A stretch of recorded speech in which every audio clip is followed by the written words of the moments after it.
So, ayun guys, welcome back sa akin. At sa pagbabalik ko ay mai-share ako sa inyong isang scramble na napakadali. At yung scramble na to guys ay nakakuha lang naman ako ng OLL saka PLL skip. At naka 6 seconds solve ako dito. So ganito yung itsura nya guys. As usual guys, lalagay ko dyan sa baba yung scramble. Yan, ganito yung itsura nya guys. So. Tapos ang gagawin ko dito guys is parang normal na ano lang, tawag dito, cross. Walang plus 1 na mangyayari kasi hindi ko pa kaya na utak ko yun. Normal cross lang tayo. Ito guys, pita ko to, tas itong blue opposite. Tapos ito guys, orange, dito siya po babagay yan. Tapos dito yan, tapos ito naman nung kulay pulang edge. Yan, may white cross na tayo. Tapos dito guys, nakita ko to, tapos itong edge na to, yan, madali lang siya. Yan, ganyan siya guys, diba? Sinet up ko siya dito guys.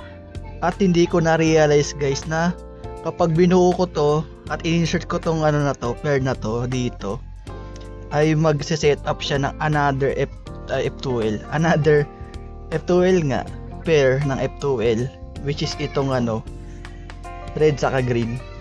Ganito siya mangyayari guys, oh. Yan. Tapos angat ko siya. Pansin nyo guys ito papasok ko dito, tas ito biglang nabuo tong pair na to. Yan, tas bababa ko yan. Tas ito, pag in-insert ko siya dito guys, ito nakikita ko na to, alam ko na to.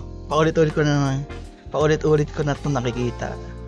Ito kapag in-insert ko siya dito, itong pair na to guys, magse-set up siya for another F2L. So ganito yung gagawin dyan, no?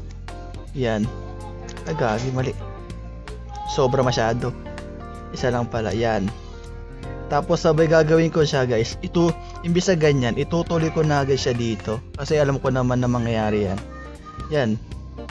Batas ito guys, iba-backslot ko siya dito. Boom. After 2L, buo agad. Wala nang OLL sa PLL.